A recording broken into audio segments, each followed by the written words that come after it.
Meter reading ಇದ್ದರೂ ಸಹ ಎಲ್ಲರಿಗೂ ಮೀಟರ್ ಅಳವಡಿಕೆ ಮಾಡಿಯೂ ಸಹ ಮೀಟರ್ ಅನ್ನು ಪರಿಗಣಿಸದೆ, ತಾವು ಕೊಟ್ಟಿರುವ ಮೀಟರ್ ರೀಡಿಂಗ್ ಅನ್ನು ಪರಿಗಣಿಸದೆ ದುಪ್ಪಟ್ಟು ಆಗ್ತಕ್ಕಂತ ಒಂದು ಏನು ಮಿನಿಮಮ್ ಚಾರ್ಜ್ ಏನಿದೆ 120 ರೂಪಾಯಿ ಅದು ಕೊಟ್ಟಿರ್ತಕ್ಕಂಥದ್ದು ಬಹಳ ತಪ್ಪು. ತಮ್ಮ ಇಲಾಖೆಯ ವತಿಯಿಂದ ಇದಕ್ಕೆ ಕೊಡುಗೆ ಏನಿಲ್ಲ. ಕರ್ನಾಟಕ ನಗರ ನೀರು ಮತ್ತು ಒಳಚರಂಡಿ ಮಂಡಳಿ ಅವರು 185 ಕೋಟಿ ವೆಚ್ಚದಲ್ಲಿ ಈ ಒಂದು ಯೋಜನೆ 5 ವರ್ಷಗಳ ಕಾಲ ಮೇಂಟೆನೆನ್ಸ್ ಇನ್ಕ್ಲೂಡಿಂಗ್ ಇಟ್ಕೊಂಡು ಕೊಟ್ಟಿರ್ತಕ್ಕಂಥದ್ದು. ತಾವೇನು ರೆವೆನ್ಯೂ ಸಲುವಾಗಿ ಕಲೆಕ್ಷನ್ ಮಾಡ್ತೀರಿ, ಮಾಡಿ ಬೇಡನಲ್ಲ.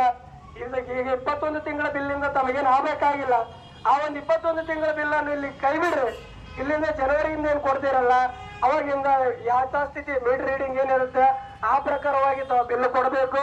ವಲಸೆ ಹೋಗಿರ್ತಕ್ಕಂಥ ಕೂಲಿ ಕಾರ್ಮಿಕರು, ಬಡ ಕಾರ್ಮಿಕರು ಅವರೆಲ್ಲರನ್ನೂ ತಾವು ಪರಿಗಣನೆಗೆ ತೆಗೆದುಕೊಳ್ಳದೆ ಈ ಒಂದು ಅವೈಜ್ಞಾನಿಕ ಬಿಲ್ಲನ್ನು ತಯಾರಿಸುತ್ತಿದ್ದೀರಿ.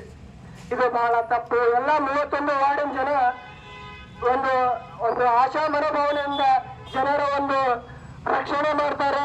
ಜನರಿಗೆ ಅನುಕೂಲವಾದ ರೀತಿಯಾಗಿ ಜನರ ಧ್ವನಿಯಾಗಿರಲಿ ಅಂತಕ್ಕಂಥ ಮಾತಿಂದ ಒಂದು ಮತಯಾಚನೆ ಮಾಡಿ